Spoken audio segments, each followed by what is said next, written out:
दोस्तों, crypto currency में trade करने के लिए आपके पास दो चीज़ों का होना ज़रूरी है। नंबर वन, क्रिप्टो एक्सचेंज जहां पर रहकर आप ट्रेड कर सकते हैं। और सेकंड मोस्ट इम्पोर्टेंट है क्रिप्टो का वॉलेट, जहां पर आप अपने क्रिप्टो कोइंस को स्टोर कर सकते हैं। तो अगर आप सिर्फ किसी एक्सचेंज में रहकर ट्रेड करते हैं और बाकी का तमाम फंड भी वहीं पे स्टोर करते हैं तो ये आप एक बहुत बड़ा रिस्क ले रहे हैं। इससे आपको कभी भी बड़ा नुकसान हो सकता है, क्योंकि भाई ये जो एक्सचेंजेस होते हैं ये कभी भी बंद हो सकते हैं। इनमें टेक्निकल इशू आ सकता है, गवर्नमेंट इन्हें बैन कर सकती है, तो उस सूरत में आपका तमाम फंड भी ज़ाया हो सकता है। तो अपने फ़ंड को सिक्योर करने के लिए आपने डिसेंट्रलाइज क्रिप्टो वॉलेट का इस्तेमाल लाजमी करना है। आज के इस वीडियो में हम इसी टॉपिक पे बात करने वाले हैं कि क्रिप्टो वॉलेट क्या होता है, क्रिप्टो वॉलेट इतना ज़रूरी क्यों होता है, क्रिप्टो वॉलेट को इस्तेमाल कैसे किया जाता है, सेंट्रलाइज और डिसेंट्रलाइज क्रिप्टो वॉलेट्स में क्या फ़र्क होता है, किस तरह हम अपने फ़ंड को एक्सचेंज से वॉलेट में और वॉलेट से एक्सचेंज में ट्रांसफ़र कर सकते हैं, और लास्ट में मैं आपको बताऊंगा कि ट्रस्ट वॉलेट का अकाउंट कैसे बनता है और कैसे हम अपने फ़ंड को उसमें सिक्योर कर सकते हैं। तो वीडियो बहुत ही इन्फॉर्मेटिव होने वाली है। एक एक चीज़ मैं आपको क्लियरली समझाने लगा हूँ इस वीडियो में, तो इस वीडियो को लाजमी एंड तक देखिएगा। इंशाल्लाह इस वीडियो से आपको बहुत कुछ सीखने को मिलेगा और क्रिप्टो वॉलेट के हवाले से आपके जितने भी सवाल आते हैं वो भी क्लियर हो जाएंगे। अस्सलाम वालेकुम दोस्तों, मैं हूँ आपका दोस्त न्याज और आप देख रहे हैं न्याज टेक्निकल स्किल्स।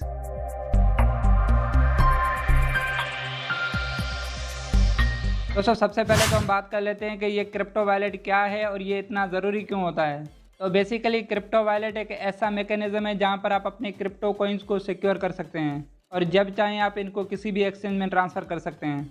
अब ये क्रिप्टो वॉलेट्स दो टाइप के होते हैं, एक होते हैं सेंट्रलाइज क्रिप्टो वॉलेट्स और दूसरे होते हैं decentralise crypto wallets. Centralise crypto wallet basically उन वॉलेट्स को कहा जाता है जिनको कोई एक सिंगल पर्सन कंट्रोल करता हो, जैसा कि आपका बाइनांस हो गया, ओकेक्स हो गया, बायबिट हो गया। ये तमाम एक्सचेंजेस आपके सेंट्रलाइज क्रिप्टो एक्सचेंजेस हैं। अब इनके अंदर इनका अपना एक क्रिप्टो वॉलेट भी होता है, जैसा कि बाइनांस के अंदर भी एक वॉलेट है, ओकेक्स के अंदर भी एक वॉलेट है, बायबिट के अंदर भी एक वॉलेट है। अब उस वॉलेट को सेंट्रलाइज क्रिप्टो वॉलेट कहा जाता है। इनकी तमाम डेटा एक सर्वर के अंदर स्टोर होती है और आपके वॉलेट की जो प्राइवेट की होती है, जो कि एक वॉलेट को सिक्योर रखती है, वो भी उसी सर्वर के अंदर स्टोर होती है।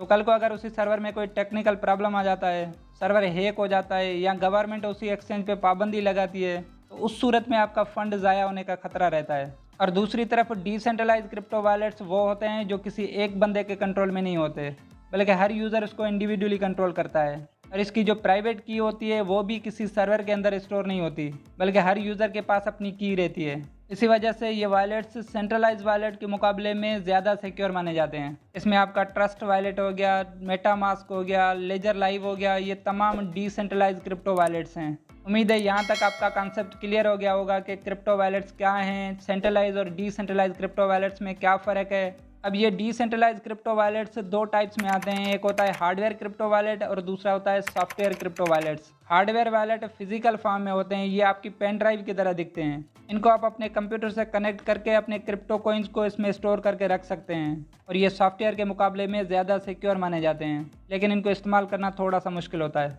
जबकि सॉफ्टवेयर क्रिप्टो वॉलेट्स को आप अपने कंप्यूटर और मोबाइल डिवाइसेस में एज अ सॉफ्टवेयर यूज़ कर सकते हैं, जैसा कि आपका ट्रस्ट वॉलेट हो गया, मेटामास्क हो गया, कॉइनबेस हो गया।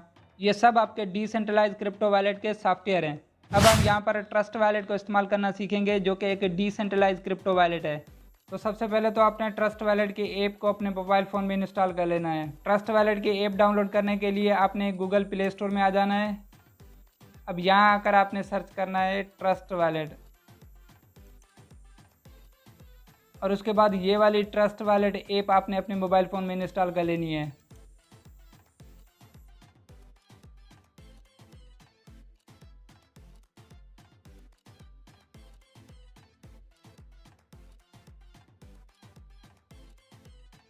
अब यहाँ पर आपको ये दो ऑप्शन शो होंगे। नंबर वन है क्रिएट अ न्यू वॉलेट, यानी कि नया वॉलेट बनाने के लिए, और नंबर सेकंड पे है ऐड एग्जिस्टिंग वॉलेट।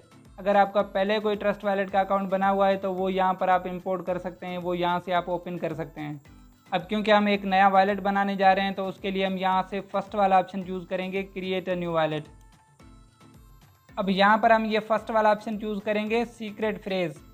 इसमें हमें एक फ्रेज़ मिलेगा, मतलब कुछ वर्ड्स होंगे जिनको हमने अपने पास नोट करके रखना होता है। जब हम अपने इसी वॉलेट को लॉगिन करेंगे या किसी और डिवाइस में इंपोर्ट करेंगे तो उस टाइम हमें इसी सीक्रेट फ्रेज़ की ज़रूरत पड़ेगी। ये सीक्रेट फ्रेज कहीं पे भी स्टोर नहीं होता और ना ही ये फॉरगेट होता है। तो आपने इसको किसी ऐसी जगह पे सेव करके रखना है जो कि सिक्योर हो। बेहतर होगा कि आप इसको अपनी डायरी में नोट करके रख दें। तो हम यहाँ से कर देते हैं अब क्रिएट। अब यहाँ पर आपको ये दो ऑप्शन शो होते हैं कि ये आपके सीक्रेट फ्रेज का बैकअप कहाँ पे सेव हो। नंबर 1 है बैकअप मैन्युअली और नंबर 2 पे है बैकअप टू गूगल ड्राइव। तो हम यहाँ से कर देते हैं बैकअप मैन्युअली। अब यहाँ पर इस सीक्रेट फ्रेज के हवाले से कुछ हिदायत शो हो रही हैं। आपने अच्छे तरीके से इनको रीड करने के बाद यहाँ से चेक मार्क कर देना है। अब उसके बाद आपने कर देना है यहाँ से कंटिन्यू। अब ये है आपका सीक्रेट फ्रेज। ये टोटल 12 वर्ड हैं जिनको आपने अपने पास से सेव करके रखना है। तो इसी के साथ ये हमारा ट्रस्ट वॉलेट का अकाउंट सक्सेसफुली क्रिएट हो चुका है। अब यहाँ से कर देंगे हम स्टार्ट यूजिंग ट्रस्ट वॉलेट। तो इसी के साथ ये हमारा ट्रस्ट वॉलेट का अकाउंट बिल्कुल रेडी है। अब इसको हम यूज़ कर सकते हैं। अब थोड़ा सा इसको हम समझ लेते हैं कि इसको कैसे इस्तेमाल करना है, कैसे हम अपने फ़ंड को यहाँ पर स्टोर करके रख सकते हैं।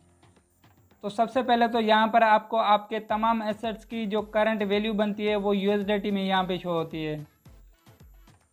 उसके बाद नीचे आते हैं तो यहाँ पर आपको सेंड का ऑप्शन मिलता है। सेंड के ज़रिए आप ट्रस्ट वॉलेट से किसी भी क्रिप्टो एक्सचेंज में क्रिप्टो को सेंड कर सकते हैं। और रिसीव के ज़रिए हम किसी भी क्रिप्टो एक्सचेंज से क्रिप्टो को यहाँ पर स्टोर कर सकते हैं। उसके अलावा बाय के ज़रिए हम अपने क्रेडिट कार्ड से किसी भी क्रिप्टो कोइन को डायरेक्ट यहाँ पर बाय कर सकते हैं। और सेल के ज़रिए हम अपने क्रिप्टो कोइन को यहाँ पर सेल कर सकते हैं। उसके अलावा हिस्ट्री के ज़रिए हम अपने तमाम ट्रांजैक्शन की यहाँ पर हिस्ट्री देख सकते हैं।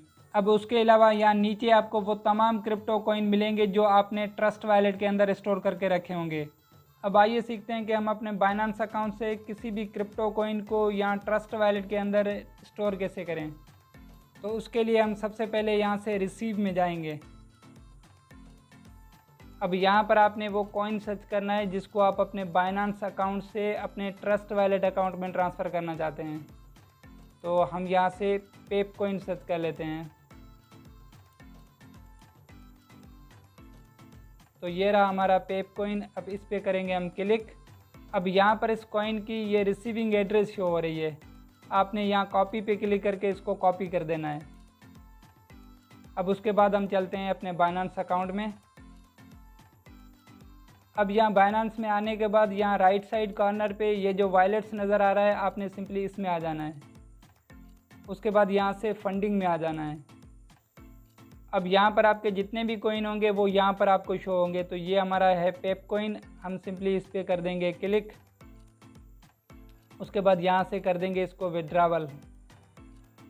उसके बाद यहाँ से कर देंगे सेंड वाया क्रिप्टो नेटवर्क। अब यहाँ एड्रेस की जगह पे हम अपने ट्रस्ट वॉलेट की रिसीविंग एड्रेस पेस्ट करेंगे। तो यहाँ पर हम कर देते हैं पेस्ट। अब उसके बाद यहाँ पर आपने अपने वो कॉइन लिखने हैं जितने आप सेंड करना चाहते हैं। यहाँ मैक्स पे क्लिक करके आप अपने तमाम कॉइन सेंड कर सकते हैं। उसके बाद आपने कर देना है यहाँ से विड्रा। तो ये आप देख सकते हैं कि ये हमारे इतने पेप कॉइन विड्रावल प्रोसेसिंग में चले गए हैं। कुछ ही देर में ये हमारे ट्रस्ट वॉलेट में सेंड हो जाएंगे। जैसा कि आप देख सकते हैं कि बाइनेंस की तरफ से हमें नोटिफिकेशन आ चुका है। ये हमारे इतने पेप कॉइन सेंड हो चुके हैं। अब हम चलते हैं अपने ट्रस्ट वॉलेट के अंदर और वहाँ पे चल के देखते हैं कि ये कॉइन हमें रिसीव हुए हैं कि नहीं। अब यहाँ पर एक दफ़ा हम कर देंगे इसको रिफ्रेश।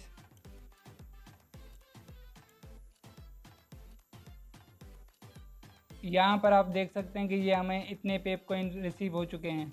तो ये होता है एक प्रोसेस किसी भी एक्सचेंज से क्रिप्टो को ट्रस्ट वॉलेट में ट्रांसफ़र करने का। अब दोबारा ट्रस्ट वॉलेट से अगर आप किसी एक्सचेंज में ट्रांसफ़र करना चाहते हैं तो उसके लिए आपने करना होगा यहाँ से सेंड पे क्लिक। उसके बाद आपने उस कॉइन पे क्लिक करना है जिसको आप सेंड करना चाहते हैं। अब यहाँ पर आपको उस एक्सचेंज की रिसीविंग एड्रेस यहाँ पर पेस्ट करनी होगी। तो ये थी आज की हमारी वीडियो जिसमें हमने क्रिप्टो वॉलेट के बारे में बहुत ही डिटेल से सीखा। ये वीडियो आपको कैसी लगी कमेंट बॉक्स में ज़रूर बताइएगा। और इस वीडियो से अगर आपको थोड़ा सा भी कुछ सीखने को मिला है तो वीडियो को लाइक और चैनल को सब्सक्राइब ज़रूर कीजिएगा। मिलते हैं नेक्स्ट वीडियो में, तब तक के लिए अल्लाह हाफिज़।